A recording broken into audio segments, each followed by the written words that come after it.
Hoje, em mais uma entrevista, temos a honra de receber o treinador Marcos Valadares, no comando do Atlético Mineiro desde 2019, onde foi campeão brasileiro sub-20. Com a experiência no trabalho com a base, Valadares fez sucesso comandando o Vasco da Gama entre 2018 e 2019, onde chegou à final da Copinha.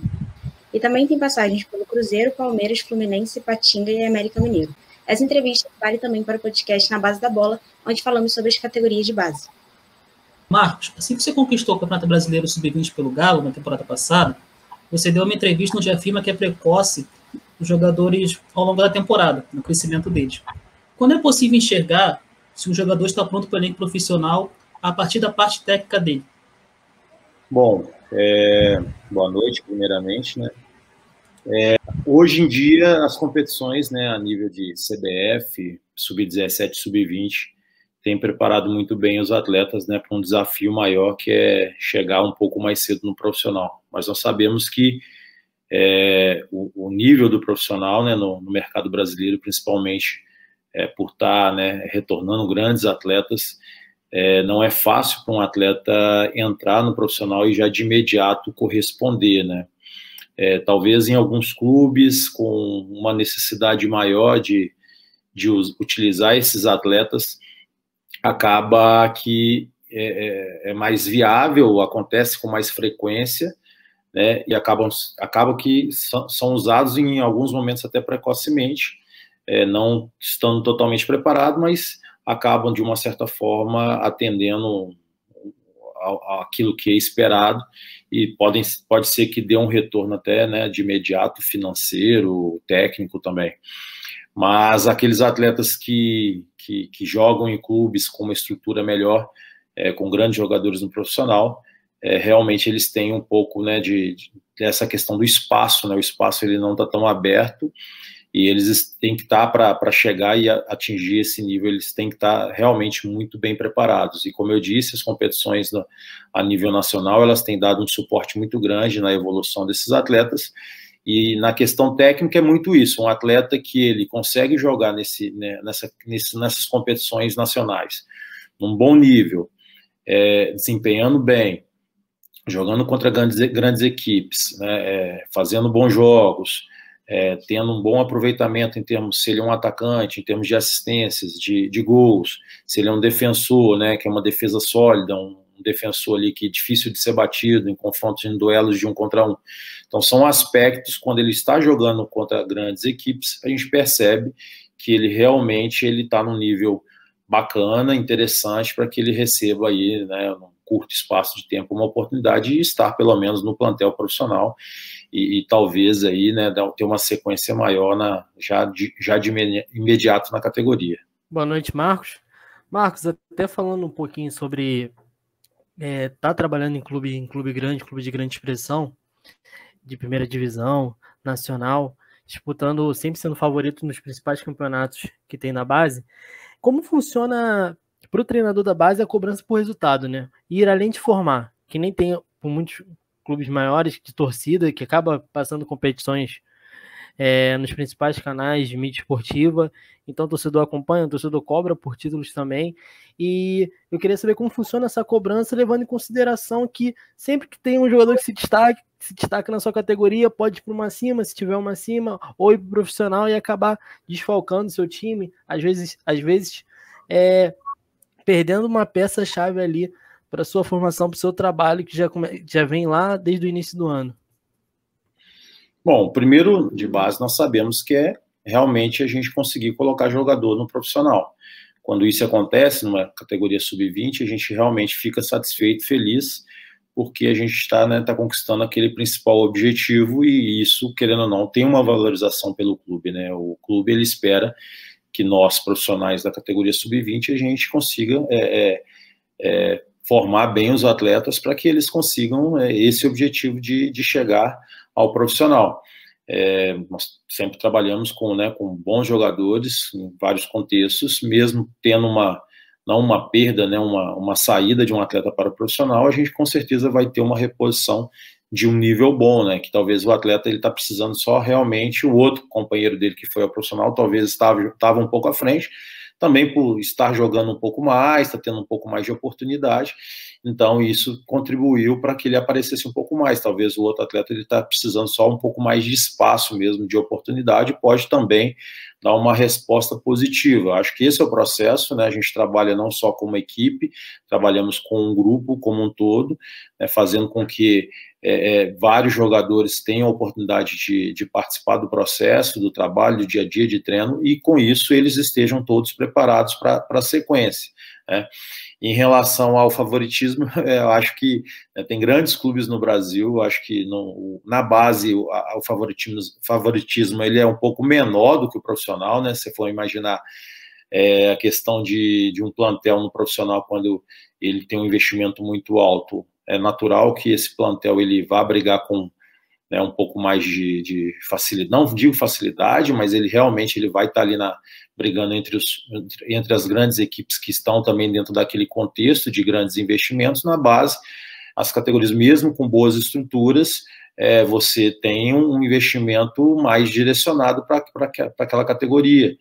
Então, assim, hoje em dia tem grandes clubes no Brasil que realizam excelentes trabalhos. Então, a gente sabe que mesmo trabalhando num clube grande, a gente vai ter um grande desafio ao longo do ano, da temporada, para realmente competir em alto nível, porque existem grandes trabalhos de excelentes treinadores e de excelentes jogadores, trabalhos que já vêm de médio e longo prazo, com tradição de formação de base. Então,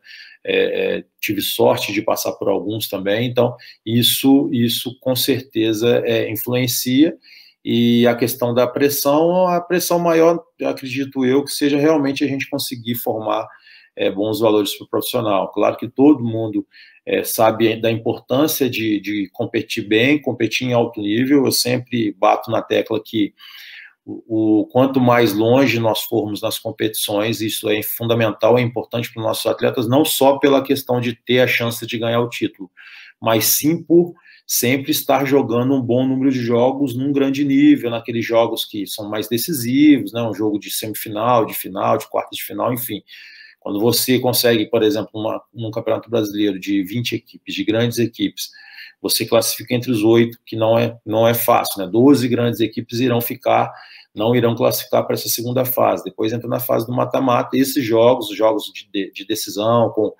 com cobertura da imprensa, com o torcedor acompanhando um pouco mais de perto. Então, todos esses fatores contribuem muito para a formação do atleta. Então, eu vejo muito esse lado. Eu sempre falo bastante com os atletas essa importância de a gente estar conseguindo avançar nas competições, e isso vai trazer mais jogos para a gente, vai trazer mais experiência, né, mais oportunidades, mais visibilidade, que é algo importante quando você está no sub-20. Você tem que aparecer para a sua torcida, para a sua direção do profissional, para a comissão técnica do profissional, e esses jogos acabam que, né, por serem televisionados, todo esse processo facilita bastante essa questão da visibilidade, e a gente vê que o atleta entende por esse lado também, e a motivação sempre fica muito em cima disso. O primeiro passo é a gente desempenhar um bom futebol para conseguir, né, dentro de uma competição, caminhar bem, progredir nas fases, e aí sim, claro, se a gente chegar lá na grande decisão, na final, a gente poder brigar pelo título também, que a gente sabe que aí é a cereja do bolo, né, a questão de realmente fechar com chave de ouro uma grande competição. Marcos, boa noite. Aqui temos uma pergunta de alguém que acompanha muito e gosta do seu trabalho, que é o Ian Nonato. Ele fez o seguinte questionamento: acredita ser possível no nosso futebol, ou até mesmo necessário, a base estar alinhada com o profissional em relação ao estilo de jogo? Por exemplo, no Ajax, que desde o sub-11 até profissional, as equipes têm um modelo de jogo parecido, visando a transição base-profissional. Bom, acredito que o modelo de jogo, a forma de jogar, eu acho que seria bastante interessante. Claro que depende muito, né? A gente sabe que a frequência de mudanças no profissional ela é um pouco maior, e isso acarreta, né, que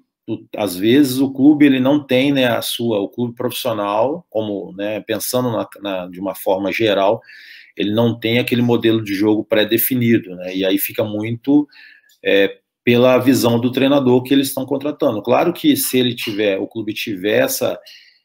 já esse modelo definido, ele pode também contratar um treinador que tenha aquela linha de trabalho, e aí pensando, né, nesse processo, se todas as categorias da base seguissem uma ideia do modelo de jogo, não que seja o sistema de jogo, mas uma ideia em termos de uma equipe que a gente, né, trabalhe uma equipe mais ofensiva, que tenha um bom domínio do jogo, que tenha um controle de jogo, boa posse de bola, que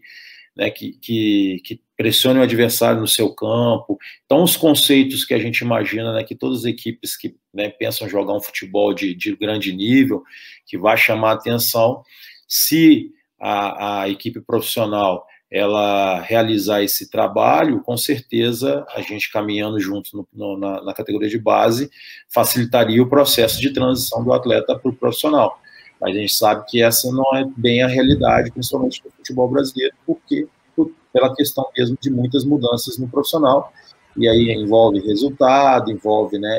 ideia de jogo do treinador, né? É claro que se o treinador do profissional muda e ele vem com uma nova ideia e foge muito daquilo que nós realizamos na base, a gente mudar a base toda por causa daquele momento, daquele treinador, eu acho que é um pouco complexo. Eu acho que é importante a gente tentar formar sempre um jogador com esse pensamento, né? O pensamento de um jogo de equipe grande, de mentalidade de um jogador de equipe grande, que tenha coragem, que tenha personalidade para jogar, acho que são aspectos fundamentais, né? Em termos de personalidade, um jogador que tenha muita coragem de jogar o futebol ofensivo, criativo, de ter personalidade para criar essas situações ofensivas, principalmente, que seja uma equipe corajosa para pressionar o adversário alto, para jogar com a linha alta, isso são aspectos fundamentais. Claro que não pode faltar um pouco dos trabalhos, em alguns momentos, você baixar um pouco o bloco, porque isso faz parte do processo de formação do atleta. Ele tem que ser formado dentro de um contexto mais geral, mas, claro, dentro de uma questão específica, a gente formar ele, na maior parte do tempo, ele jogando futebol que você espera que ele jogue numa equipe grande, né, como é o nosso caso aqui no Galo. Entrando um pouco na parte tática, você chegou a assumir o Vasco da Gama em 2019, antes da chegada do Luxemburgo, e você montou uma equipe que alternava entre o 4-3-3, 3-4-3, na verdade, o 5-3-2. E geralmente suas equipes jogam assim.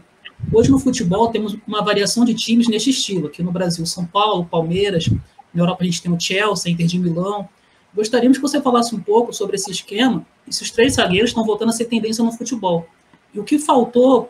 ali no Vasco para funcionar melhor no seu esquema? Então, na verdade, eu não utilizo muito a linha de 5 para jogar, né? Na verdade, lá no Sub-20 do Vasco, nós jogávamos no 4-3-3, né? Com a linha de 4, com um volante, 2 meias e 3 atacantes, no Atlético da mesma forma, só que a gente tem muita variação dentro do próprio jogo, né? Então a gente alterna muito, a gente faz muita saída de 3, utilizando o lateral, às vezes volante, mais lateral, é uma tendência que a gente gosta de realizar bastante, para dar liberdade para um dos laterais para jogar por dentro, ou para jogar dando amplitude, como se fosse um atacante de lado mesmo. Mas naquele contexto do Vasco foi uma situação muito específica que acabou virando ali, naquele momento, principalmente pelo resultado que nós tivemos contra o Santos, ele acabou virando uma sequência ali, e na verdade eu nunca tinha, não que nunca, mas eu tinha utilizado pouquíssimas vezes realmente, né, 3 zagueiros. Tanto que no primeiro jogo eu pego o Vasco e não mexo na equipe em termos de jogadores, e sim na forma, no desenho, principalmente por causa do Santos, né, do Sampaoli, que utilizava um jogo com 2 atacantes muito abertos, jogo que a gente já fazia. Na verdade, eu utilizava essa mesma ideia de jogo que o Sampaoli realizava no Santos, no Sub-20 do Vasco, utilizava lá o Vinícius bem aberto, o Peck bem aberto, o Caio Lopes, o Juninho atacando por dentro, muito, né, os meias faziam muitos gols, que eles atacavam muito por dentro.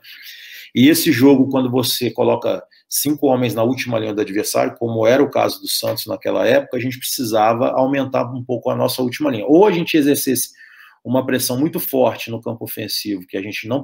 precisasse aumentar a nossa última linha defensiva, ou a gente, né, não tendo essa condição naquele momento, eu acho que a gente não tinha, até por característica da equipe, jogava um pouco mais baixo, mesmo com um bloco um pouco mais baixo, nós resolvemos utilizar ali uma linha de 5, só que eu peguei os mesmos jogadores que vinham jogando, eu só coloquei o Pikachu ali na ala direita, e baixei o Cáceres para fazer um terceiro zagueiro. Então ficou naquele jogo contra o Santos, ficou o Cáceres, começamos com o o Erley, se eu não me engano, e com o Castan, isso. Só que o Castan machuca logo no início do jogo, entra o Graça, o Ricardo Graça, mas ali virou, como a gente teve um resultado positivo e a gente jogou no fim de semana contra o Atlético Paranaense na estreia do Brasileiro, e o Atlético Paranaense jogava também com um desenho muito ofensivo, dando amplitude já diferente do Santos, dava amplitude com os alas, e fechava os atacantes. Então a ideia de jogo era muito parecida, era um time muito ofensivo, e a gente resolveu repetir ali a ideia, aí sim já colocando um terceiro zagueiro, e ali infelizmente a gente tomou um gol muito cedo, não tivemos muito sucesso naquele jogo, né? E acho que tivemos também um desafio muito grande, né? Nós pegamos ali nesse trabalho em 5 jogos, eu dei um pouco azar de pegar excelentes trabalhos, né, mais sólidos ali, no caso do Thiago Nunes no Atlético Paranaense, o próprio São Paulo fazendo um trabalho, né, de altíssimo nível no Santos, 2 vezes, uma pela Copa do Brasil, depois no Brasileiro também. Pegamos o Atlético Mineiro, que eu acho que aí sim era o time na época que a gente poderia ter vencido dentro de casa, jogamos até melhor do que o Atlético, mas infelizmente tomamos, né, 2 gols ali no segundo tempo e fomos derrotados ali. E o jogo do Corinthians também, eu vejo que a gente fez um bom jogo, nós tivemos um bom volume de jogo, tivemos mais posse que o Corinthians, mas o Carille também já tinha um trabalho, né, sólido ali no Corinthians a longo prazo, então também caiu um pouco na tabela, né, dei um pouco de azar nesse sentido, e também os jogos, eles praticamente foram, né, meio de semana e fim de semana, onde eu praticamente trabalhava com a equipe ali, 50 minutos num dia antes do jogo, 40 minutos, coisa bem muito curta. Realmente a realidade profissional não é fácil. Você, quando já está dentro do trabalho com um pouco mais de tempo, você já com as suas ideias dentro do trabalho, realmente é muito mais fácil, né? Muito mais, coisa acontece com mais naturalidade. Ali eu tentei modificar algumas situações, realmente no nível que nós jogamos contra equipes, principalmente que nós jogamos com trabalhos mais sólidos, com mais tempo de trabalho dos treinadores, realmente tivemos um início muito difícil, né? E depois, claro, o time conseguiu, com o passar da competição com o Luxemburgo, recuperar bem e se manter na Série A naquele ano, mas foi um pouco... Essa foi a história naquele momento no Vasco ali, que aconteceu, foi bem dentro dessa realidade. Ô Marcos, até falando dessa experiência aí que você teve fez uma transição ali no Vasco, né? É para entregar para o Luxemburgo. E você veio no momento em 2019, respaldado até pela ótima campanha que o Vasco teve na Copinha. Tinha feito uma Copa RS também no final de 2018, muito boa. O time estava bem também no estadual. E aí você teve essa oportunidade de até trabalhar junto ao Valdir ali, de atuar, trabalhar nesses 5 jogos que nem você falou, até a chegada do Vanderlei. Eu queria saber de você, Marcos, qual é a maior dificuldade de atuar nessa transição de um treinador para o outro, de a saída de um treinador num momento complicado, como sempre dificilmente um treinador sai nesse momento em alta, e entregar para um trabalho para um outro treinador que está chegando, às vezes com ideias diferentes e tudo mais. Queria saber qual foi a maior dificuldade, qual é a maior dificuldade também dentro desse trabalho. Na verdade, eu trabalhei nesse período, trabalhei com o Valdir no ano antes, né? Acho que foi 2018. Eu fiz uma parceria com ele como interino e eu como auxiliar dele. E nesse ano, em 2019, foi com o Ramon Menezes, que acabou ficando, né? Que ele era o auxiliar do clube e acabou ficando comigo ali junto, eu de interino e ele de auxiliar. Realmente não é simples. O tempo é muito curto para você modificar algumas situações, principalmente eu tinha no Sub-20 uma equipe que jogava um futebol bastante ofensivo, tanto que a gente fez grandes competições, né, tanto Copa São Paulo, como você, né, citou, o estadual. Depois, quando eu retorno para o Sub-20, a gente também teve uma temporada muito bacana, né, jogando futebol interessante, fechando o Campeonato Brasileiro em primeiro, né, na primeira fase, nos pontos corridos, a gente tendo uma campanha muito, muito legal. Então, enfim, teve um pouco esse choque realmente de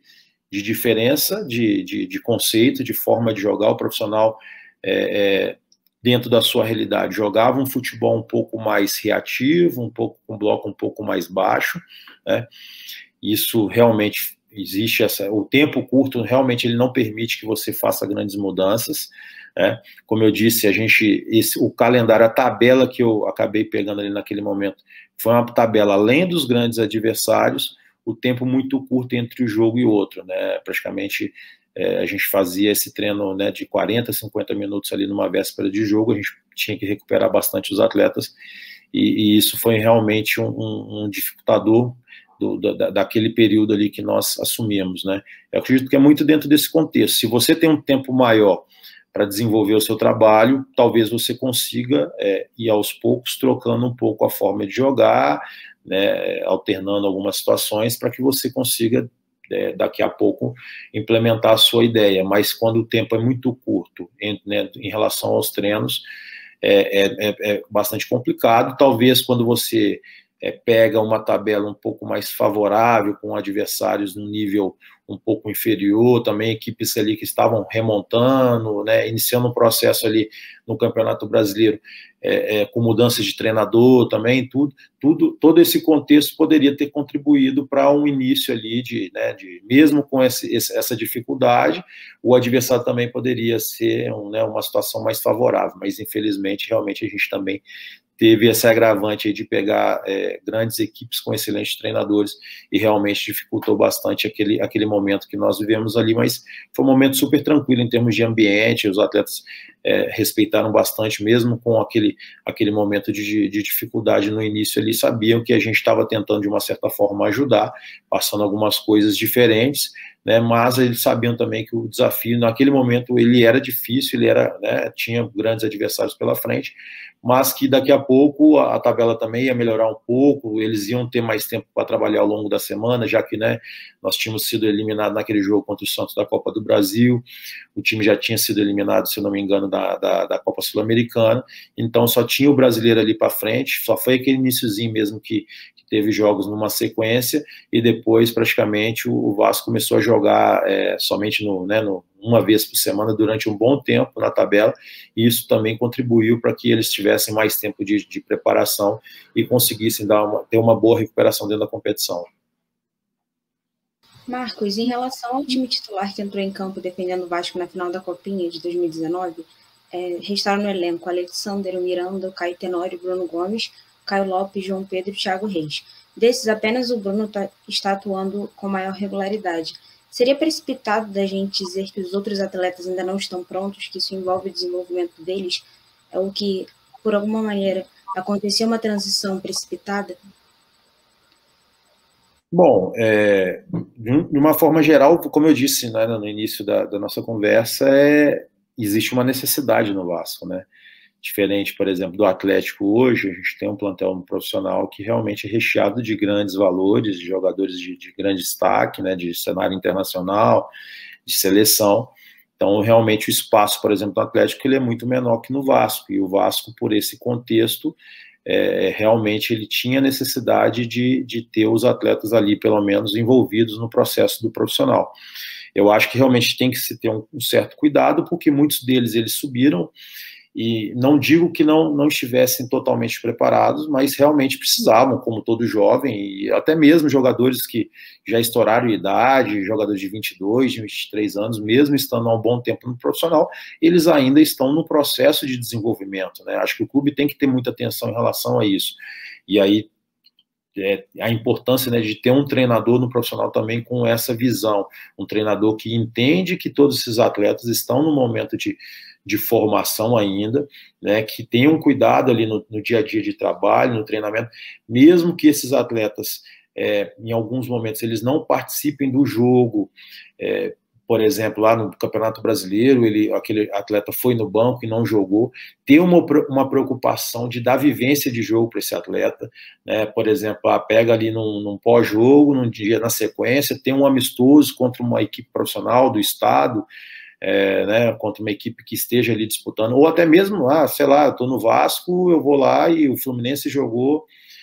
com seu time titular e o meu time, né, o time do Fluminense reserva e o nosso time reserva pode fazer um amistoso no dia seguinte para que tenha um bom confronto, né, e esses atletas continuem no processo de evolução, porque muitos atletas, infelizmente, eles vão para o profissional e ficam no plantel profissional, mas eles não jogam em vários momentos, eles acabam não participando tanto dos jogos,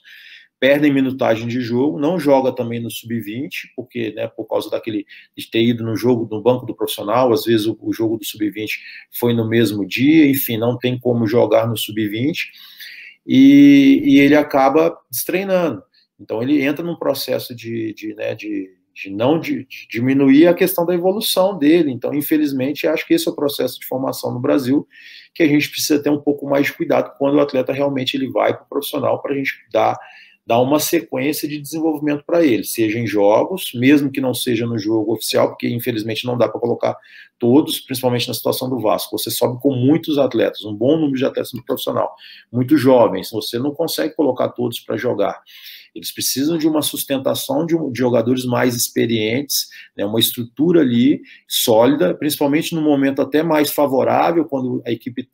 tá jogando bem, está tendo bons resultados. É muito mais fácil de você lançar jogadores num contexto desse, de quando a equipe está ali brigando pelo rebaixamento, numa pressão muito grande, e você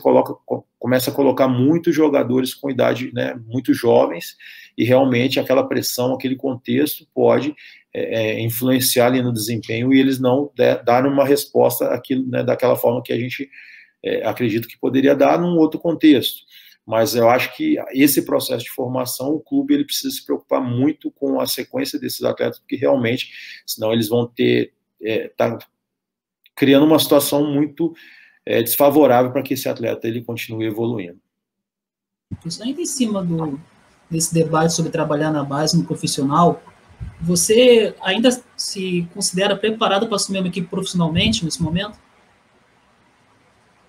Bom, eu venho me preparando ao longo prazo, né? Já são 20 anos de categoria de base, talvez eu seja hoje o treinador de base no Brasil que tenha trabalhado mais tempo, né? Não digo mais tempo, desculpa, possivelmente tenham treinadores que tenham mais tempo que eu na equipe sub-20, né? Mas eu já dirigi praticamente aí, né, várias equipes de Série A de sub-20, né? Na época, o Fluminense, né, que foi meu primeiro clube sub-20, que eu passei 3 anos no Fluminense, né, trabalhei com grandes gerações, né, no 17, no 20 do Fluminense, com Pedro, com Gerson, com Kennedy, com Marlon, com Danielzinho, Léo Pelé, vários jogadores que têm despontado aí no cenário, né, nacional, internacional, enfim, grandes valores. Depois no Palmeiras, Cruzeiro, Vasco e Atlético. Então são 5 clubes treinando sub-20. Então isso me dá uma certa bagagem de conhecer, né, a categoria que está mais próxima do profissional, que é uma realidade realmente muito de competição que se nós formos ver hoje, de altíssimo nível, né, principalmente depois que a CBF criou o Campeonato Brasileiro nesse novo formato, né. Anteriormente era em grupos, muitas equipes jogavam só 4 jogos, classificavam dois times de cada chave, então muitos times não tinham oportunidade de ter uma sequência, os próprios jogadores não tinham oportunidade de jogar um bom número de jogos ao longo do ano, e aí se voltava mais para o estadual, depois saía para algumas competições de tiro mais curto também, que é RS, que é a própria Copa São Paulo, que é uma competição de mata-mata, e aí depende muito da sua evolução dentro da competição. E quando o brasileiro cria esse novo formato, a CBF cria um novo formato brasileiro com 19 jogos, e aí tendo, né, nesse aspecto, tanto a formação dos atletas, quanto nós profissionais do futebol ali, preparadores físicos, treinadores de goleiros, auxiliares, enfim, todos os profissionais que estão envolvidos dentro desse contexto têm a oportunidade também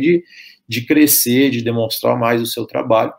e querendo ou não, nesses últimos 2 anos, né, a gente teve aí o Vasco e o próprio Atlético, equipes que chegaram na primeira colocação na fase final ali da primeira fase, que foi a fase dos pontos corridos, onde a competição é aquela competição de maior regularidade, né? Claro que depois vai para o mata-mata, começa uma nova competição, que realmente ali já entra num outro contexto mesmo, mais de Copa, né? Muito similar à Copa do Brasil, e aí já entra num nível maior não de dificuldade, mas numa nova realidade dentro da competição. Mas essas competições aí nesses últimos anos, e por essa bagagem que eu tive aí de passar em grandes clubes, acredito que, né, cada vez mais me sinto preparado para estar assumindo uma equipe profissional e também dar sequência aí dentro de uma carreira que com certeza irei construir ainda no profissional. Marcos, pegando até o gancho, você citou aí a geração forte do Fluminense e falou um dos nomes, né, que é o Gerson, que está na lista para um dos próximos Jogos da Seleção Olímpica e nos próximos meses vem as Olimpíadas de Tóquio. Aí eu queria entrar um pouco nesse assunto, porque teve as Olimpíadas aqui no Rio em 2016, que a gente foi campeão olímpico, a gente ganhou o ouro olímpico nos pênaltis contra a Alemanha, e essa geração das Olimpíadas, os jogadores que chegaram à Copa do Mundo 18, tivemos muito poucos. Do time olímpico foi o Gabriel, o Neymar, e tivemos o Renato, que era um jogador acima da idade, que era um dos 3 acima da idade. E eu quero saber que, tirando esse ano como parâmetro, e aí pelas últimas convocações também do André Jardine, e também pelos jogadores que o Tite vem chamando, as lacunas que a gente às vezes vai pensando aqui, dá para tal jogador ainda entrar aqui, tem uma posição em aberto. Eu queria que você falasse um pouco como você observa, além dos times brasileiros, também jogadores que atuam lá fora, e principalmente esses selecionáveis, quais possam estar lá em 2022, se essa geração olímpica aí tem chance de ser mais aproveitada ano que vem no Catar. Bom, realmente nós temos grandes jogadores, né, jogando dentro do Brasil, também fora do Brasil. É muito uma questão de escolha mesmo, né? Acho que o Tite, ele já vinha jogando com jogadores ali desde a Copa América e teve um bom aproveitamento na Copa América, né? Foi a entrada dele na seleção. Então aquilo ali fez com que, obviamente, ele criasse um vínculo muito grande com aquela equipe, com aqueles atletas que atuaram naquele momento. Eram atletas mais experientes, muitos atletas que já jogavam, atuavam há um bom tempo na Europa. Então ele tinha um embasamento da questão dos resultados que ele colheu, tanto principalmente Copa América, na eliminatórias, que foi a entrada dele na seleção, onde ele, né, deu uma arrancada muito grande ali, conseguiu fazer uma grande campanha,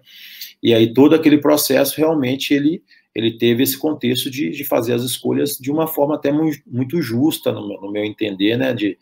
realmente valorizar aqueles atletas que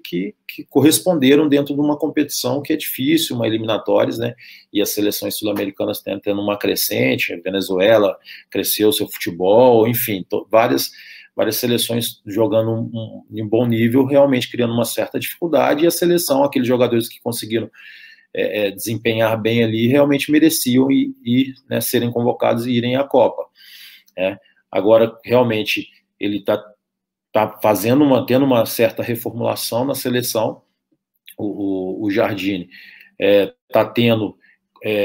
oportunidade de talvez mais agora do que naquela época, de ter essa convocação da seleção pré-olímpica também na data FIFA, né, tendo essa possibilidade, e acaba que tendo esse contexto de mais jogos de grande nível também para a seleção olímpica, ela acaba formando mais esse atleta e preparando melhor esse atleta para a nossa seleção principal, né? Um pouco lá atrás, acredito eu, que a gente não tivesse tanta oportunidade de convocar a seleção pré-olímpica, ela atuar, né, de uma forma bem paralela ali à seleção principal em datas FIFA, e aí acaba acontecendo desse jogador também ter uma visibilidade maior, e não só a visibilidade, né, ele poder desenvolver e crescer e mostrar para o treinador da equipe principal, né, no caso o Tite, visualizar ali jogadores que têm merecimento, também tem potencial para estar atuando na seleção principal. Marcos, uma pergunta em relação ao desenvolvimento dos jogadores. O que os torcedores encaram como time ilimitado pode ter relação ao nível individual dos jogadores ou o estilo de jogo proposto pelo treinador que os limita? Ou a falta de tempo também seria um agravante de tudo isso? Bom, eu acho que é um pouco, né, um ou outro fator, mas talvez um conjunto, né, de fatores. Realmente envolve um pouco todo esse contexto, né? Um treinador, às vezes, ele pode pegar uma equipe com certa limitação, mas trabalhar muito bem o lado coletivo, conseguir dentro do modelo de jogo esconder algumas deficiências de alguns atletas, né, e dentro daquele contexto ele conseguir fazer uma equipe competitiva que tenha, né, bons resultados. É claro que numa competição de regularidade, por exemplo, no campeonato de pontos corridos, isso é um pouco mais complicado, um pouco mais difícil, é uma competição longa, né? Agora, por exemplo, não à toa, algumas equipes lá, um pouco lá atrás, ganharam a Copa do Brasil, por exemplo, equipes que tinham um plantel com menos recurso, pensando em questão técnica, jogadores, né, de menos valor técnico, com potencial um pouco inferior, mas que dentro de uma ideia de jogo, de uma, né, sei lá, de uma transição, jogar com bloco baixo, o treinador estruturou bem a equipe, pôs aquele objetivo dentro daquela equipe e eles conseguiram cumprir bem e desenvolveram um bom futebol dentro daquela ideia e tiveram resultados, né, dentro da competição. Mas, então, envolve o treinador, que ele pode desenvolver uma equipe mesmo limitada, mas quando pega um treinador também que não consegue desenvolver bem esse trabalho e tem a dificuldade de jogadores tecnicamente, pode atrapalhar. Também no outro contexto, né? Às vezes tem um plantel muito bom, qualificado, mas o treinador, às vezes, com uma certa, sei lá, o trabalho que ele acredita não encaixa muito bem dentro daquela realidade daqueles atletas que ele tem, né? Aqueles atletas poderiam jogar um futebol diferente, com uma ideia, de uma proposta diferente, e ele tenta implementar a sua ideia e não a ideia dentro de um contexto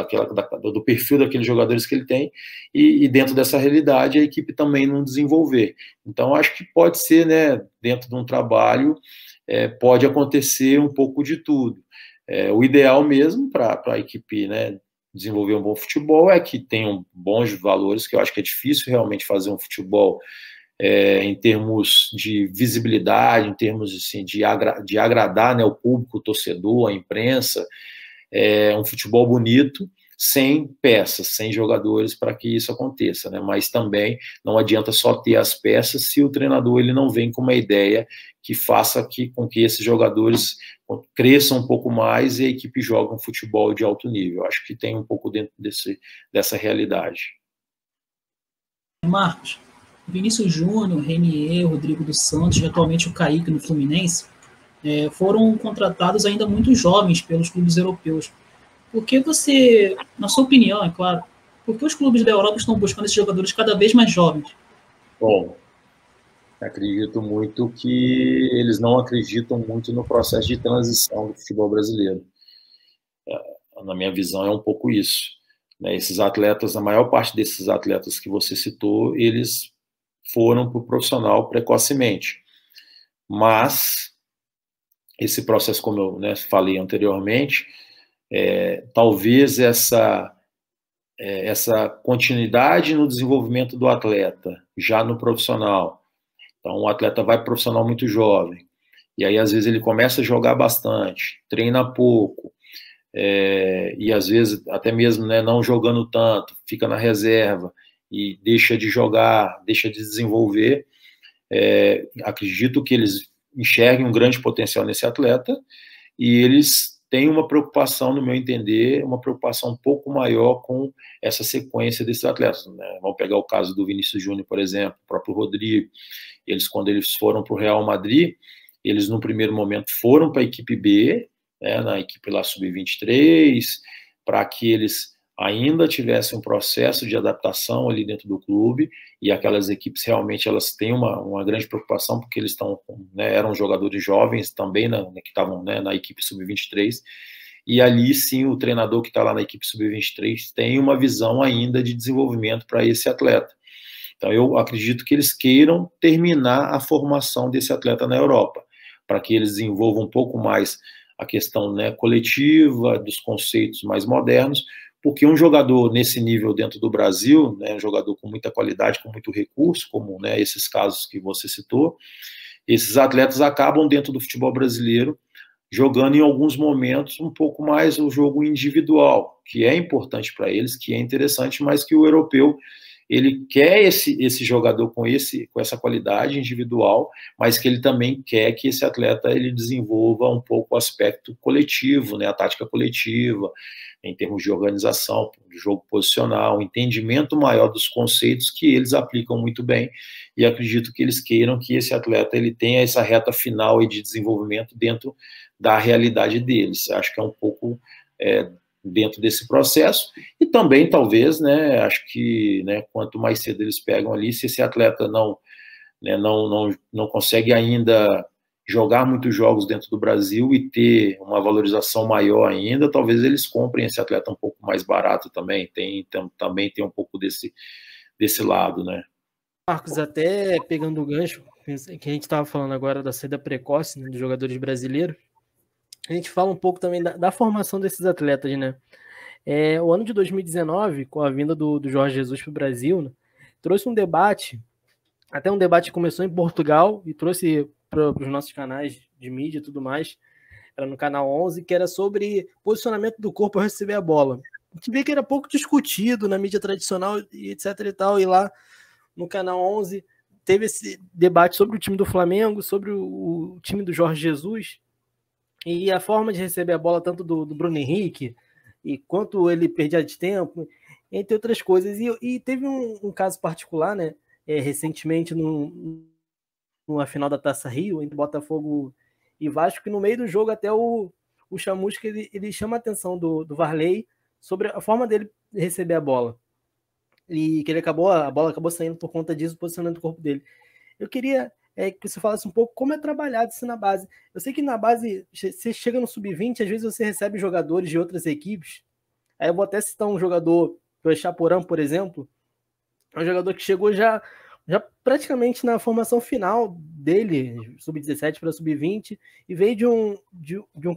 veio de uma região que é competição. O nível não é tão alto, digamos assim, que nem no Sudeste, por exemplo, e no Sul. E ele chega com um trabalho de formação que não tem a estrutura tão grande quanto o do Atlético tem, que outros jogadores que estão lá no Atlético desde o sub-11 já começam no sub-10, dentro de um trabalho a longo prazo. Eu queria que você falasse um pouco tanto desse trabalho de posicionamento corporal, como ele é trabalhado no sub-20 com os atletas que já vem lá de trás, dentro de um sistema de jogo do clube, dentro de um sistema de treinamentos também do clube, e aqueles que chegam novos e de cenário de locais do futebol que às vezes não teve muito acesso, mas claro, tem habilidade, tem também às vezes até leitura de jogo que, mesmo diante de um cenário diferente do cenário hoje do futebol, onde o futebol se concentra, principalmente de base, ele consegue até se diferenciar e se destacando, né? Que foi o caso do Echaporã na conquista do Campeonato Brasileiro Sub-20. Sim, sim. Realmente tem um pouco a ver com um pouco da forma da equipe jogar, né? Que tipo de ideia de jogo a equipe tem também, né? Envolve um pouco esse contexto, né? Quando uma equipe ela tem um jogo mais posicional, é mais, não vou dizer mais fácil, mas acaba ajudando o atleta a ter um posicionamento corporal melhor para receber a bola, porque ele se localiza em alguns espaços, né? E a bola acaba chegando um pouco mais dele dentro daquela localização. E dentro daquela localização, ele acaba se colocando numa situação melhor. Vou citar um exemplo aqui. A gente joga muito com atacantes de lado bem abertos. É o caso do Echaporã, os casos dos meninos que eu citei no Vasco, que era o Vinícius, o Peck, o João Pedro. E sempre cobrava muito, a nossa ideia de saída de construção de jogo era tentar colocar a bola nesses atacantes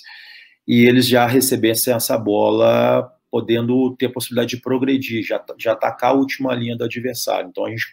construía uma saída de bola para que, de prioridade, essa bola chegasse nesses atacantes de lado com condições deles receberem aquela bola com um domínio orientado para frente, com o corpo já virado um pouco para frente, porque muitas equipes elas saem essa bola pelo corredor lateral e ela chega nesse atacante de lado, e esse atacante de lado, em muitos momentos, ele está de costas já para o lateral, para o adversário dele. Então a gente tinha uma dinâmica que a gente facilitava um pouco esse processo dessa questão dele receber a bola em progressão, já de estar com um posicionamento corporal para receber. Então, tinha muito relação com o nosso jogo posicional. O jogador que jogava no entre linhas por dentro, que eram os meias, que era Caio Lopes, que aqui no nosso caso no Atlético tinha o Júlio César, o Wesley, eles se colocavam naquele espaço e na nossa circulação de bola a gente tentava buscar esse passo, tanto por fora quanto por dentro, e eles já num posicionamento que eles pudessem receber essa bola, já tendo um domínio orientado para frente, para já dar mais velocidade para o jogo. Então, o jogo posicional, ele facilita um pouco esse contexto. O ataque mais funcional, onde você dá mais liberdade de movimentação para o atacante, para os jogadores, aquela questão de ficar movimentando e tentando receber a bola, mas em muitos momentos atrás da linha de marcação do adversário, né? Então, em vários momentos, dentro desse contexto, e pela velocidade que talvez a sua equipe imprima na bola ali de circulação, de tentar dar mais velocidade ofensiva para a jogada, em alguns momentos o jogador até recebe bola realmente com posicionamento corporal ruim. Em alguns momentos nem culpa dele, porque talvez o companheiro que passou a bola para ele acelerou um pouco mais antes que ele se colocasse melhor na jogada. Então, tem um pouco esse contexto, né, de um ataque, da forma que você constrói o jogo. Quando você, por exemplo, constrói um jogo que você movimenta mais suas peças e o adversário marca mais individual, em alguns momentos o seu companheiro vai receber a bola não tão favorável, num posicionamento corporal tão favorável. Então, primeiramente, na equipe sub-20, nas equipes que eu treino, a gente se baseia muito no jogo posicional, seja ele, né, nos espaços reduzidos, nos campos menores, onde a gente consegue ajustar dentro de numa situação de jogo mesmo, né, ali num 2 contra 2 mais 3 apoios, ou 3 contra 3 mais 2 apoios, enfim, no jogo que a gente chama aqui de Guardiola, né, o Guardiola que ficou muito conhecido um jogo que ele criou e todo mundo usa bastante esse jogo, que favorece muito essa ideia do posicionamento corporal, né? E, lógico, a gente tem uma questão muito favorável para que a gente corrija esse atleta, né? Então, a gente filma todos os nossos treinamentos, a gente tem a oportunidade de ir com os atletas todo dia, a gente tem um trabalho, né, de análise de desempenho, onde a gente vai com o atleta todos os treinos antes, né, do treinamento ali no dia, fazendo uma correção do treino anterior, demonstrando alguns lances coletivos, alguns lances individuais, aonde o atleta, a gente tem a oportunidade de ter essa correção quando ele recebe uma bola com um posicionamento corporal ruim, e às vezes quando ele está com posicionamento corporal ruim, ele domina uma bola, ainda protegendo ela, bola que não tem ninguém nas costas dele para marcá-lo. Então ele poderia ter dado muito mais velocidade se ele já tivesse dominado essa bola, colocando ela com o pé afastado, colocando ela um pouco mais em progressão, né, tendo um domínio orientado para frente. Então, esse que é o problema do posicionamento corporal ruim, né? Quando você está num espaço onde você poderia ter uma vantagem posicional de receber essa bola e progredir, mas pelo seu posicionamento corporal, não tendo uma percepção visual da chegada de algum adversário, você simplesmente domina a bola para trás. E aí domina a bola para trás, aí você vai lá, pisa na bola para trazê-la para frente para dar sequência no jogo. E isso aí, querendo ou não, no futebol moderno, diminui a velocidade do jogo e dá a oportunidade daquele espaço, talvez, que você levaria uma vantagem em termos de velocidade da jogada, de achar já um passe para um companheiro mais à frente, ele já foi fechado porque você, no seu domínio, você perdeu tempo no jogo. Uma coisa que eu falo muito com nossos atletas, a questão do tempo, né? Eles têm que ser inteligentes para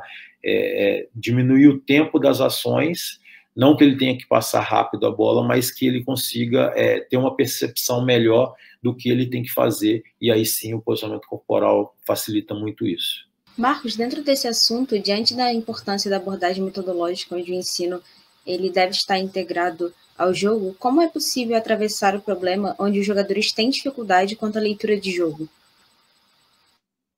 É um aspecto realmente, talvez algo que a gente precisa mexer mais dentro do futebol brasileiro. A gente fala muito da questão técnica, né? A questão técnica,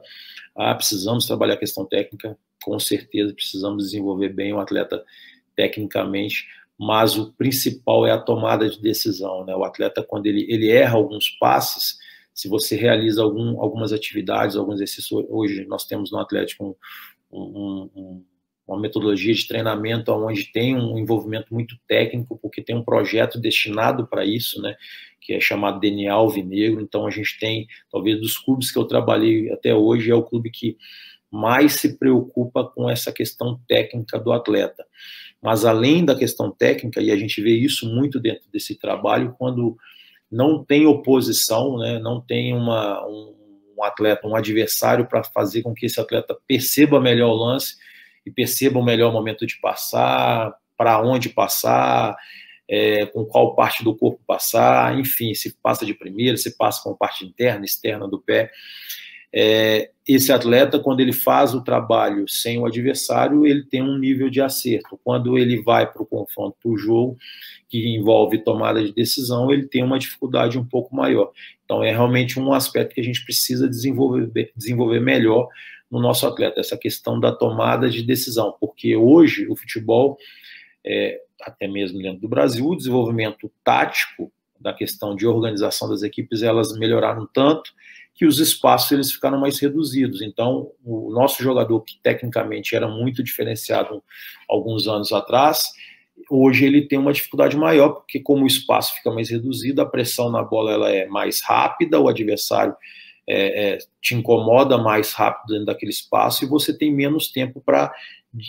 desenvolver aquela questão técnica. Então, você precisa tomar a decisão mais rápida. E aí envolve a questão dos treinos, né, de pequenos jogos, dos jogos de posição,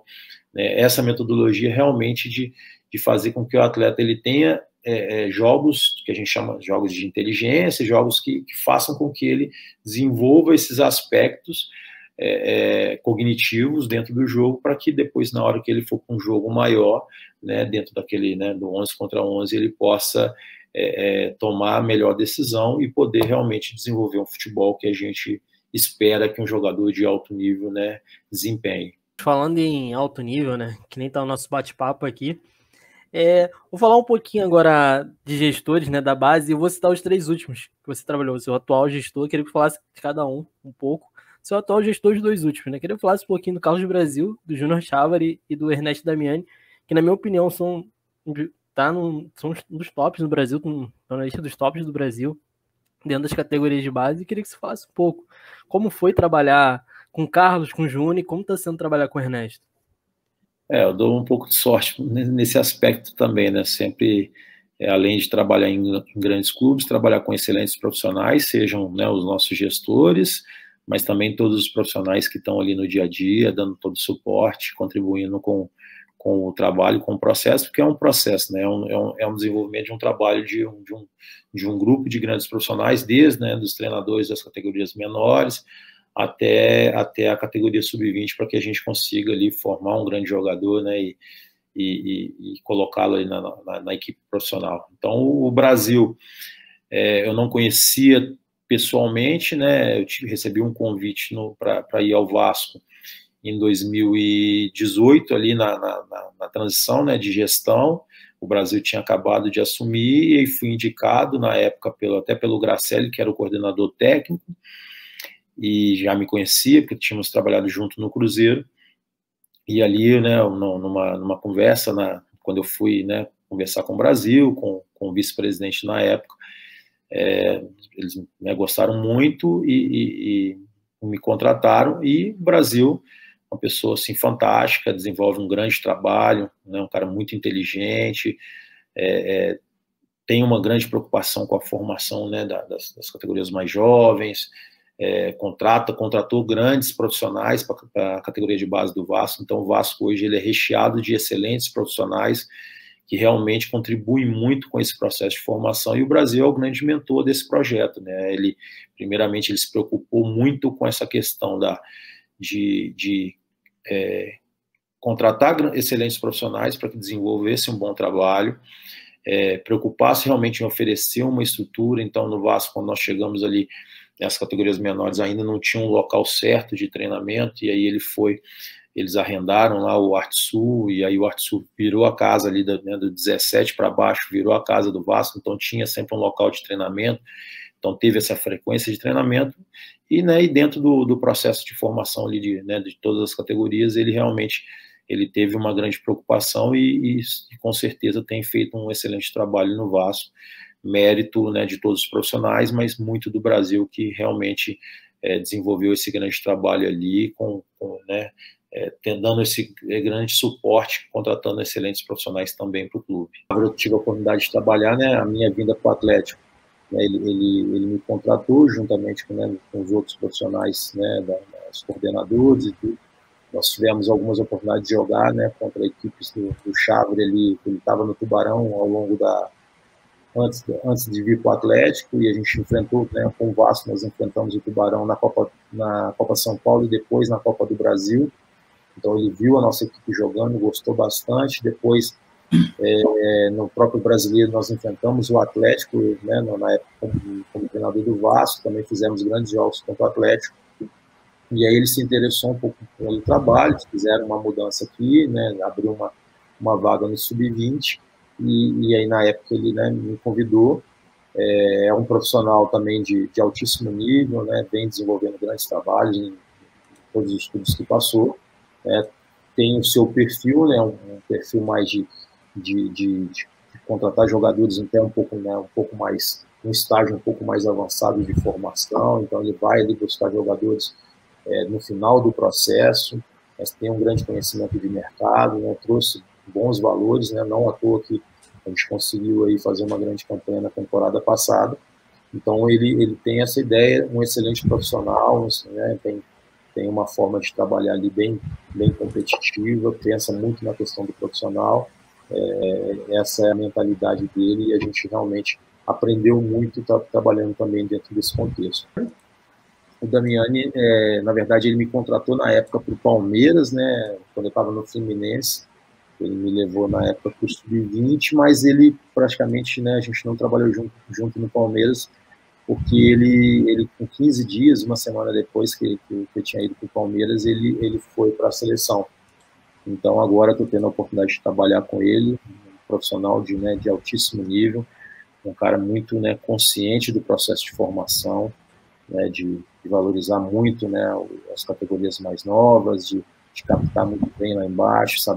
entendendo o processo de formação, uma grande preocupação na questão de todos os jogadores terem oportunidade, ter minutagem, de valorizar esse processo de formação realmente para que a gente tenha um jogador com um grande valor ali de experiência de jogo, com qualidade técnica. É realmente um profissional que dá muita tranquilidade ali no dia a dia para todos os profissionais, deixa um ambiente muito, muito agradável, Então, como ser humano, é um gestor muito humano, assim, em termos de que todos se sintam muito à vontade para desempenhar o seu melhor trabalho. Realmente é um profissional de altíssimo nível,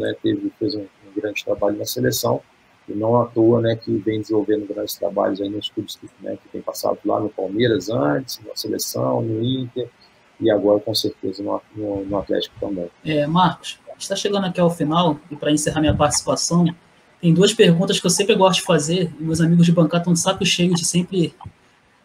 participarem disso. Uma é do Pablo Aimar. Em 2017, ele falou que essa era a última geração de pessoas que assistiam jogos inteiros. Gostaria que você falasse um pouco sobre essa declaração dele,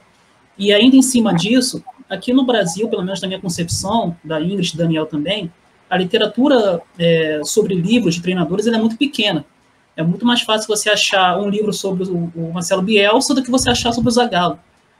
Por que a literatura no Brasil é tão pouca, tão fraca, e o que fazer para mudar?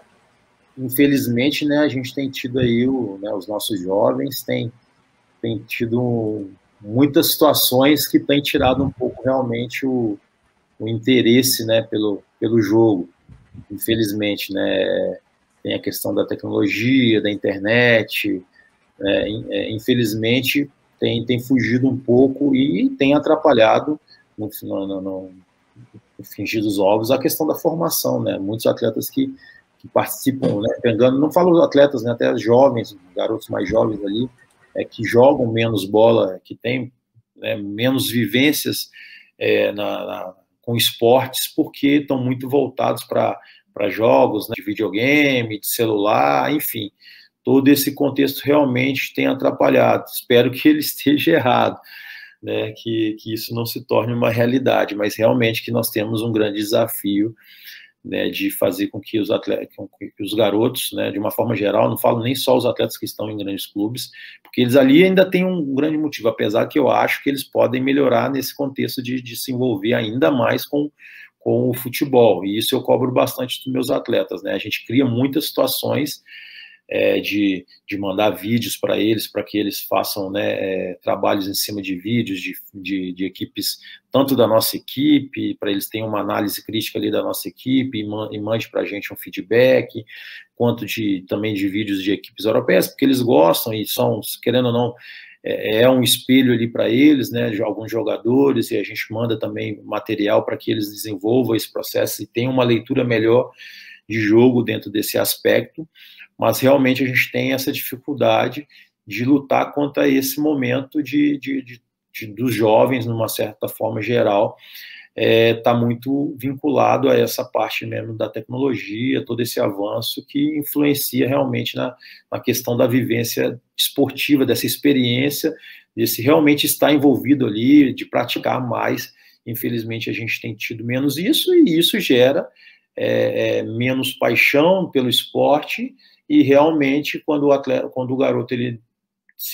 tem outras possibilidades, o jogo ele acaba não sendo tão atrativo ali para ele, pode ser realmente que ele perca um pouco o prazer de estar vendo mais jogos, né, tá torcendo por mais equipes, enfim, um pouco esse processo dentro desse contexto. Em relação à questão realmente dos livros, né, do material que nós temos aqui para estudar dentro do Brasil, realmente a gente ainda acha melhores literaturas fora do Brasil, né? Aí vem a questão dos portugueses, a questão da Espanha, né? Claro, alguns livros em língua inglesa. Isso realmente, ele acabaram chegando um pouco mais cedo, também tem um pouco desse preconceito, né? Eles vieram com uma força muito grande, e às vezes até por esse contexto de ter muito material qualificado fora do Brasil, tira um pouco, né, aquele ânimo, aquela motivação de alguns profissionais dentro do Brasil que estão envolvidos dentro do esporte, se dedicar um pouco mais à literatura em termos de escrever, né, de produzir material. Um pouco esse lado, mas também tem um pouco o lado realmente que a gente demorou um pouco a entrar nesse contexto, né? A gente a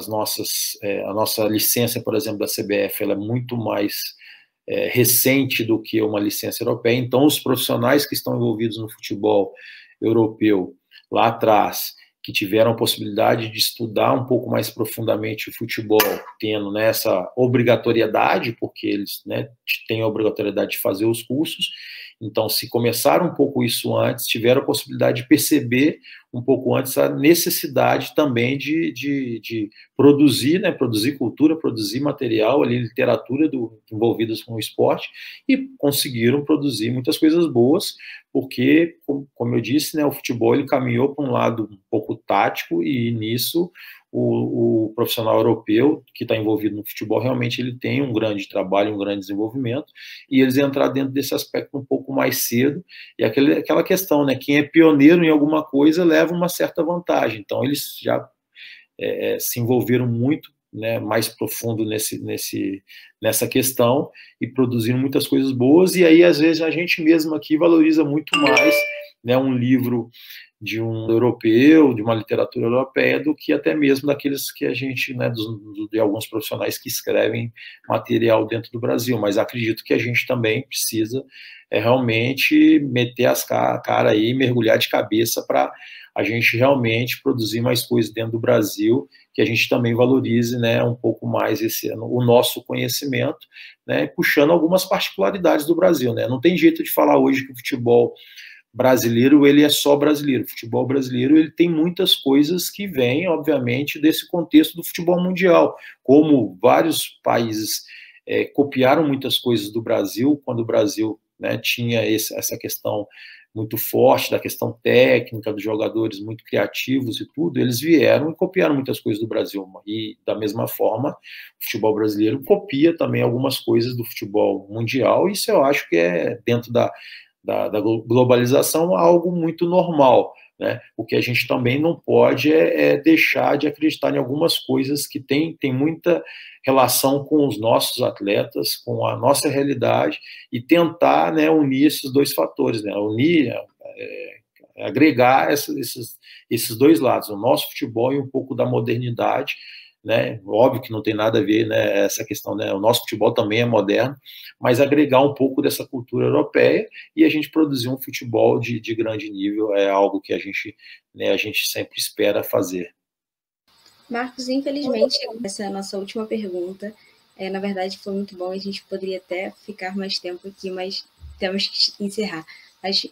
como uma última pergunta, como atual campeão, qual a sua expectativa para o início do Campeonato Brasileiro? Bom, a gente teve uma grande reformulação do nosso plantel, né? Recebemos muitos atletas que eram da categoria do 17, alguns atletas que ano passado, né, estiveram no sparring, não tiveram tanta vivência de jogo, né? Então a gente sabe dessa dificuldade, a gente está correndo atrás aqui de tentar melhorar essa situação, né? Então a gente está tendo um Campeonato Mineiro que é uma oportunidade de dar mais jogos para esses atletas. A gente tem procurado fazer um bom número de amistosos, não tem o caráter, né, de competição, mas a gente tem tentado buscar, e agora nessa reta final para o brasileiro, a gente vai buscar muitos jogos contra equipes profissionais, equipes profissionais aqui do estado que estão se preparando para o módulo 2 aqui, que, né, seria a segunda divisão, equipes fortes. Então a gente quer fazer esses jogos contra essas equipes para que a gente consiga dar uma oportunidade para esses atletas desenvolverem um pouco mais antes, né, mesmo de começar o Campeonato Brasileiro, e a gente aí sim, dentro do Campeonato Brasileiro, conseguir, ao longo do processo, a gente construir melhores jogadores, fazer o mesmo processo como ele é feito naturalmente, né, a gente jogar, corrigir o atleta, treinar novamente, já visualizar o próximo adversário, treinar,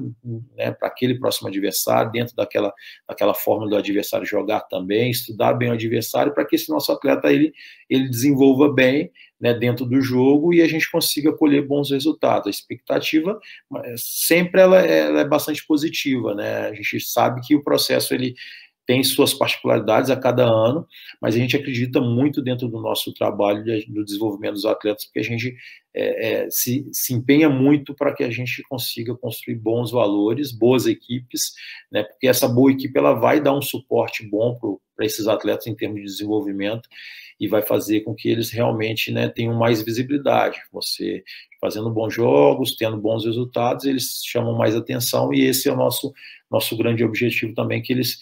tenham uma visibilidade positiva, né? E isso faz com que a turma do profissional lá veja com bons olhos e possa ir ao longo do ano também pensando alguns deles, para que eles também possam ter essa oportunidade de estar vivenciando um pouco o profissional.